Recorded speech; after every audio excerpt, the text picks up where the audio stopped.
প্রিয় শিক্ষার্থীরা, আজকে আমি আবার চলে এসেছি আরেকটা ভিডিও নিয়ে।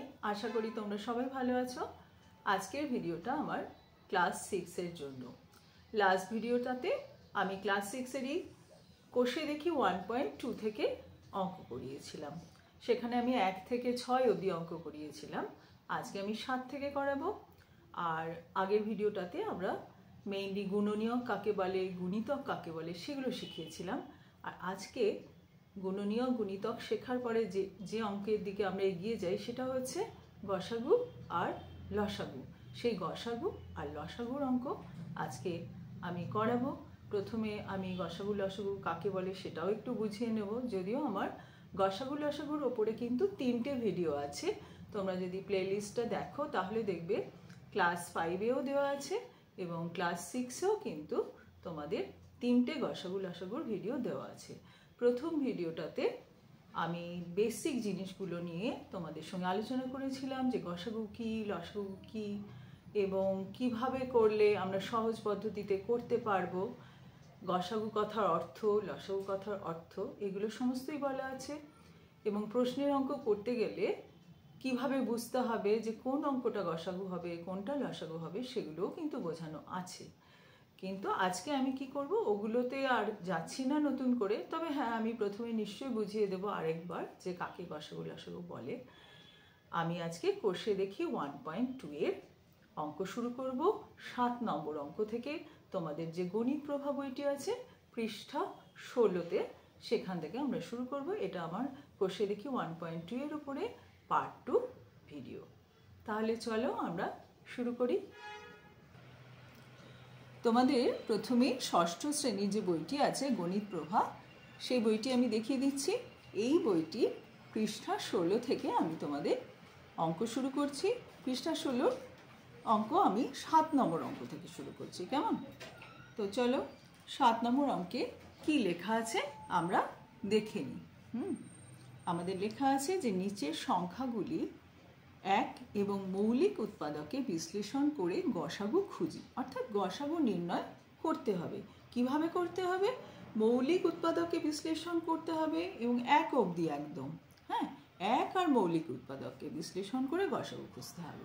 তো আমরা কি করে করছি দেখো। প্রথমে দুটো সংখ্যা দেওয়া আছে 22 আর 44, এর অঙ্কটা 7, এর অঙ্কটা। তো আমাদের বলেছে গসাগু করতে, যেহেতু উৎপাদকে বিশ্লেষণ করতে হবে সেই জন্য আমি 22কে আলাদা করে উৎপাদকে বিশ্লেষণ করছি। সবচেয়ে ছোট মৌলিক সংখ্যা কত? 2। 2 দিয়ে যায় কিনা আমরা দেখি। হ্যাঁ, 2 দিয়ে যায়। 11 দুগুণি 22, 2 দিয়ে 22কে ভাগ করলে হয় 11। এবার 11কে 11 দিয়ে ভাগ করলে হয় 1। আমাদের 1 অবধি আনতে হবে। আর 11 একটা মৌলিক সংখ্যা। একে 11 ছাড়া আর কোনো সংখ্যা দিয়ে ভাগ করলে কিন্তু মেলে না। তোমরা চেষ্টা করে দেখো, 3 দিয়েও হবে না, 5 দিয়েও হবে না, 7 দিয়েও হবে না। তাই 11 দিয়ে 11কে ভাগ করলে হয় 1। তাহলে আমরা 22কে কিন্তু এইভাবে ভাঙিয়ে আনলাম একেবারে 1 অবধি। আর কিন্তু করা যাচ্ছে না, ভাগ করা যাচ্ছে না। 1কে আর কি দিয়ে ভাগ করবে? 1কে তো 1 দিয়ে ভাগ করলে 1 হবে, ওটা আর করার দরকার নেই। এবার 44 বা 44কে আমরা করব। তো সবচেয়ে ছোট মৌলিক সংখ্যা 2 দিয়ে যায় কিনা দেখি। হ্যাঁ, 2 দিয়ে যায়। 2 দিয়ে ভাগ করলে হয় 22। আবার এটাকে 2 দিয়ে ভাগ করা যাচ্ছে। 11 হচ্ছে ভাগফল। 11 আবার মৌলিক সংখ্যা, তাকে 11 দিয়ে ভাগ করলাম, তাহলে হচ্ছে 1। এবার আমরা তাহলে কি লিখবো? 22 ইকুয়াল টু হচ্ছে 1 গুণ 2 গুণ 11। ঠিক আছে, উৎপাদকে বিশ্লেষণ করেছি। আর 44 মানে বা 44 মানে কি? 1 গুণ 2 গুণ 2 গুণ 11। এখান থেকে দেখো দুটো 2 আছে, একটা 11 আছে, আর 1 তো থাকবেই। এবার আমাদের গসাগু বার করতে হবে। গসাগু মানে কি? গরিষ্ঠ সাধারণ গুণনীয়ক। ঠিক আছে, তাহলে আমাদের সাধারণ গুণনীয়ক বার করতে হবে। আচ্ছা, সাধারণ মানে কি?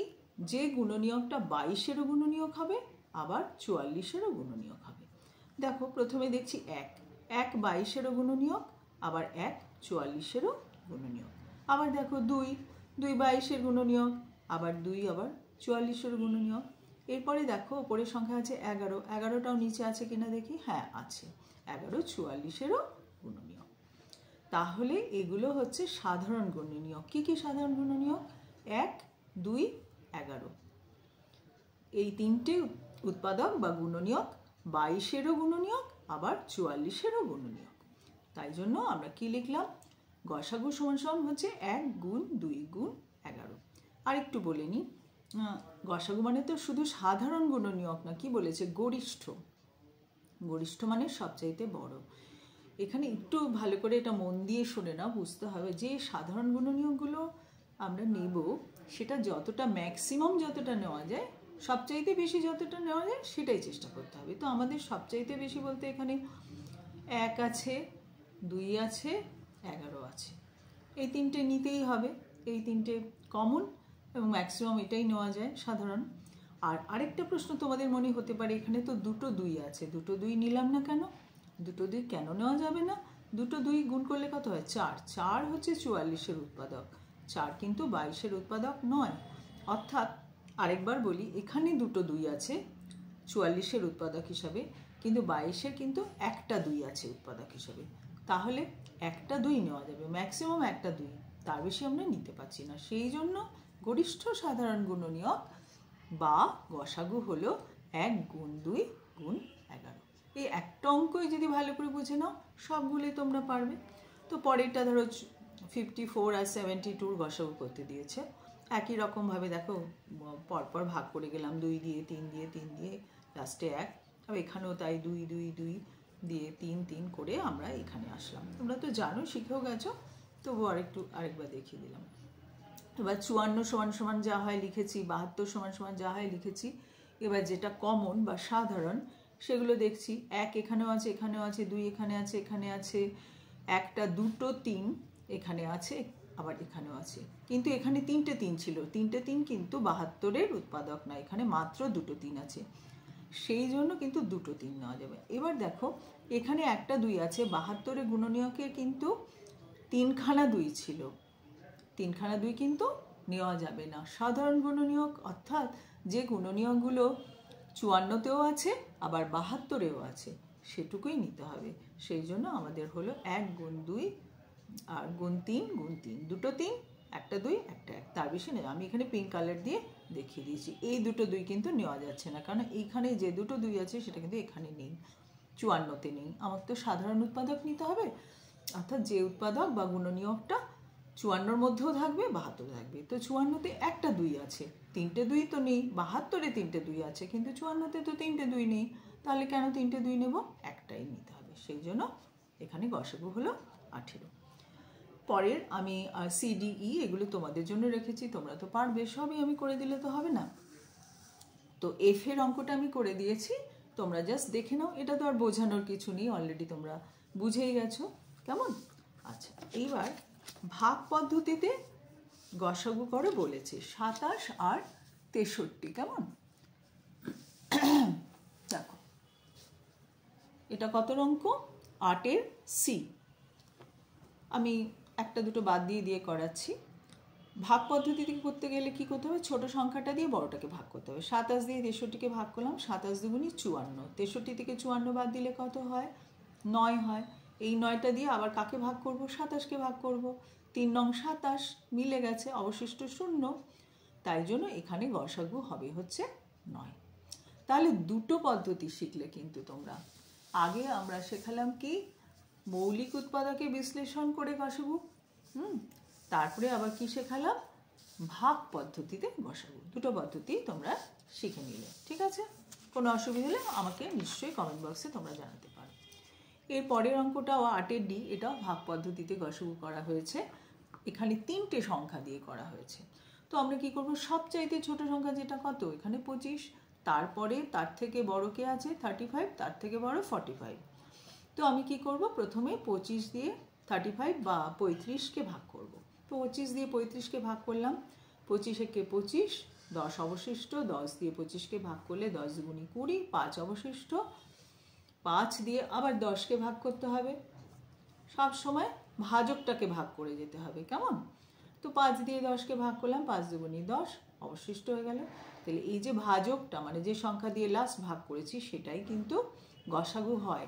দুটো সংখ্যা যদি 25 আর 35-এর হতো, তাহলে 25 আর 35-এর গসাগু হতো 5। এবার আরেকটা সংখ্যাও রয়েছে 45। এবার তৃতীয় সংখ্যাটাকেও ভাগ করে দেখতে হবে 5 দিয়ে, যে মিলে যায় কিনা। মিলে গেলে 5ই হবে হচ্ছে গসাগু। তো দেখো 5 নং 45 মিলে গেছে, কোনো অবশিষ্ট নেই, তাহলে 5ই হলো গসাগু। আর যদি না মিলতো, কিছু অবশিষ্ট থাকতো, তাহলে সেই অবশিষ্টটা দিয়ে আবার 5কে ভাগ করে যেতে হতো, এইভাবে করতে হতো। আশা করি বুঝতে পারলে। এবার 9 অঙ্কটা দেখো। এবারে আমরা গসাগু তো শেখা হয়ে গেল দুটো পদ্ধতিতে, অনেকগুলো অঙ্ক দেখিয়ে দিলাম। এবার 9 অঙ্কটা বলছে মৌলিক উৎপাদকে বিশ্লেষণ করে লসাগু নির্ণয় করতে। এখানে 3টে সংখ্যা দিয়ে আছে। তো আমরা ডি এর অঙ্কটা করছি, 36, 48, 72। তো আমরা প্রথমে কি করব, সবচেয়ে ছোট সংখ্যা দিয়ে চেষ্টা করব। ছোট মৌলিক সংখ্যা 2 আছে, 2 দিয়ে যায় কিনা দেখি। হ্যাঁ, 2 দিয়ে 3টে সংখ্যাই ভাগ করলে মিলে যায়। 2 দিয়ে 36কে করলে 18 দুগুণী 36, 24 দুগুণী 48, 36 দুগুণী 72। এবার এই 3টিকে আবার 2 দিয়ে যায় কিনা দেখি। হ্যাঁ যায়, 9 দুগুণী 18, 12 দুগুণী 24, 18 দুগুণী 36। তারপরে আবার 2 দিয়ে করলাম, তারপরে আর 2 দিয়ে যাচ্ছে না, তখন 3 দিয়ে করলাম, আবার 3 দিয়ে করলাম, লাস্টে এলো 1, 2, 1। এবার তাহলে লসাগু কি হবে? লসাগু হবে সমস্ত এই যে সংখ্যাগুলো, যে সংখ্যাগুলো দিয়ে ভাগ করেছি সেই সংখ্যাগুলো গুণ করে যে গুণফল পাবো সেটাই এখানে গুণ করে আমি দেখিয়ে দিয়েছি। দেখো 3টে 2, 2টো 3 গুণ করলাম, 3টে না, আবার আরেকটা 2 নিচে ছিল, 4টে 2 আর 2টো 3 গুণ করে হলো 144। এইভাবে আমরা লসাগু বার করলাম। আগে আমি ক্লাস 5-এর ভিডিওতে দেখিয়েছি, আর তাছাড়াও তোমাদের বলেইছি 6-এর আরও 3টে ভিডিও করা আছে, সেখানেও কিন্তু আমি লসাগু শিখিয়ে দিয়েছি এই পদ্ধতিতে। আচ্ছা, আরেকটা অঙ্ক করে নিই এই একই পদ্ধতিতে, ওই 32, 40, 84 এফের অঙ্ক, এটা 9-এর এফ। এখানে আমরা প্রথমে 2 দিয়ে ভাগ করেছি, 16, 20, 42, আবার 2 দিয়ে করলাম 8, 10, 21, আবার 2 দিয়ে করলাম। 2 দিয়ে দুটো সংখ্যা ভাগ করা যাচ্ছে, 8কে করলে 4 দুগুণী 8, 10কে করলে 5 দুগুণী 10। 21কে তো 2 দিয়ে ভাগ করা যায় না, তাই নিয়ম হচ্ছে 21টাকে 21ই লিখে রাখবো, ঠিক আছে? অন্তত দুটো যাতে ভাগ করলে মেলে সেই রকম সংখ্যা দিয়ে করতে হবে। এবারে দেখো 4, 5 আর 21, এদের কিন্তু কোনো কমন উৎপাদক নেই। ধরো 2 দিয়ে 4কে ভাগ করলে মিলে যায়, কিন্তু 2 দিয়ে 5কে ভাগ করা যায় না, 21কেও করা যায় না। 4 দিয়ে 4কে ভাগ করলে মিলবে, 5কে হবে না। 5 দিয়ে যদি ভাগ করি শুধুই 5কে করা যাবে। তো তাহলে আমরা এখানেই থেমে যাব, আর কিছু করা যাবে না। লসাগু হবে সব কটা সংখ্যার গুণফল, গুণ করে হয়েছে 3360। ঠিক আছে, চলো এবারে আমরা কি করব, 10-এর অঙ্কটা করব। 10-এর অঙ্কটা কি বলেছে? 10-এর অঙ্কটা বলেছে যে সংখ্যা জোড়ার মধ্যে কোনগুলি পরস্পর মৌলিক, এটা বলো। অনেকগুলো সংখ্যা দেওয়া আছে ABCD, তো সেটা আমাদের বলতে হবে। তো দেখো আমরা এখানে 47 আর 23কে দেখতে পাচ্ছি যে তারা পরস্পর মৌলিক। এখন পরস্পর মৌলিক কথাটার অর্থ কি সেটা একবার তোমাদের বুঝিয়ে বলি। এর আগের দিন আমি বুঝিয়েছি, তাও আরেকবার তোমাদের বলে দিচ্ছি, কেমন? আচ্ছা, আর 10-এর অঙ্কটা একবার বইতে দেখিয়ে দিই। 10-এর অঙ্কটা দেখতে পাচ্ছ, এখানে অনেকগুলো অপশন দেওয়া ছিল, তার মধ্যে যে অপশনটা ঠিক, যেটা পরস্পর মৌলিক, সেটাই আমি লিখেছি, অন্যগুলো আমি পরে দেখাচ্ছি। আচ্ছা, 47 আর 23। 47 হচ্ছে একটা মৌলিক সংখ্যা। 47কে ভাঙলে আমরা কি পাই? 47 গুণ 1, আর কোনো উৎপাদক নেই। আবার 23কেও ভাঙলে কি পাওয়া যায়? 23 গুণ 1, যেহেতু মৌলিক সংখ্যা। এবার দেখো এই দুটো সংখ্যার যে উৎপাদক বা গুণনীয়ক রয়েছে, তাদের মধ্যে কি কোনো কমন জিনিস আছে? কোনো সাধারণ জিনিস আছে? নেই। তো সাধারণ জিনিস নেই যখন, তখন আমরা কি বলবো? যে এই সংখ্যা দুটি পরস্পর মৌলিক। এবার বিয়ে দেওয়া ছিল 25 আর 9, এরা পরস্পর মৌলিক কিনা চেক করতে হবে, দেখতে হবে। তো 25 মানে হচ্ছে 5 গুণ 5, আর 9 মানে কি 3 গুণ 3, তাহলে এটাও হলো পরস্পর মৌলিক। কেননা 25-এর গুণনীয়ক হচ্ছে 5 আর 9-এর গুণনীয়ক হচ্ছে দুটো 3। 3 আর 5 দুটোই আলাদা সংখ্যা, কোনো সাধারণ গুণনীয়ক নেই, তাহলে আমরা বলবো 25 আর 9 হলো পরস্পর মৌলিক। এবারে সি এরটা 49 আছে আর 35 আছে। 49কে আমরা লিখতে পারি 7 × 7, আর 35কে কি লিখতে পারি? 5 × 7। তাহলে আমরা দেখতে পাচ্ছি 7টা কিন্তু কমন। 7 এই উৎপাদক বা গুণনীয়কটা 49-এর মধ্যেও আছে, আবার 35-এর মধ্যেও আছে। তাহলে আমরা বলবো 49 আর 35 কিন্তু মৌলিক নয়। পরস্পর মৌলিক সংখ্যা কখন বলবো? যদি সংখ্যা দুটোর কোনো কমন ফ্যাক্টর বা বাংলায় বলা হয় কোনো সাধারণ গুণনীয়ক না থাকে, তবে পরস্পর মৌলিক বলি। যেমন 25 আর 9 মধ্যে কোনো সাধারণ গুণনীয়ক নেই, অর্থাৎ যে গুণনীয়কটা এখানে আছে সেটা কিন্তু 9 মধ্যে নেই। যেমন এখানে 5 আছে, এখানে কোনো 5 নেই, এখানে 3 আছে, এখানে কোনো 3 নেই। কিন্তু এই অঙ্কটায় দেখো, এখানে 49-এর উৎপাদক হচ্ছে 7, আবার 35-এর উৎপাদক বা গুণনীয়কও হচ্ছে 7। তো 7টা হচ্ছে সাধারণ গুণনীয়ক, কাজে এটা পরস্পর মৌলিক সংখ্যা হলো না। ঠিক আছে, এর পরেরটা দেখো 36 আর 54। এখানে কি কি আছে? 36-এর উৎপাদক আছে 2, আর 2 গুণ 2 গুণ 3 গুণ 3। 36কে আমরা ভেঙে এইভাবে লিখতে পারি। 4 নং 36, তো 2 দুগুণে 4, 3 4 12, 3 12 36। 36-এর গুণনীয়কগুলো কি কি? 2 2 3 3। আর 54-এর গুণনীয়ক কি? 3 দুগুণে 6, 3 6 18, 3 18 54। তাহলে 54-এর গুণনীয়ক হচ্ছে 2 3, আবার একটা 3, আবার একটা 3। তাহলে কমন কি কি আছে? সাধারণ কি কি আছে? মানে যে গুণনীয়কটা 36-এও আছে, 54-তেও আছে। 2 আছে, পিঙ্ক কালার দিয়ে দেখিয়ে দিয়েছি, এখানেও 2 আছে। এখানে দুটো 3 আছে, এখানেও দুটো 3 আছে। তাহলে এগুলো তো সাধারণ গুণনীয়ক। সাধারণ গুণনীয়ক যদি থাকে তাহলে কিন্তু পরস্পর মৌলিক হবে না, তাই এটা পরস্পর মৌলিক নয়। আর যদি সাধারণ গুণনীয়ক না থাকে তবে পরস্পর মৌলিক। যেমন বিয়েরটা, যেমন এরটা কোনো সাধারণ গুণনীয়ক নেই এখানে, শুধু এখানে 47 আছে, এখানে 47 নেই, এখানে 23 আছে, এখানে 23 নেই। এককে কিন্তু আমরা ধরবো না। এক বাদে যদি কোনো সাধারণ গুণনীয়ক না থাকে তবে পরস্পর মৌলিক। তো আশা করি বুঝতে পারলে তোমরা। আজকে আমি এখানটাই শেষ করছি। নেক্সট ডেতে বাকি সমস্ত অঙ্কগুলো কিন্তু আমি কষে দেখি 1.2 করে দেবো। আর লসাগু গসাগুর ওপরে আমি প্রশ্নের অঙ্কও আছে এখানে, সেগুলো কিন্তু ভালো করে বুঝিয়ে দেবো। আমি আরেকবার একটু পেজটা ওপর থেকে নামিয়ে দেখিয়ে দিচ্ছি, কেউ যদি ঠিক মতো না দেখতে পেয়ে থাকো। কেমন?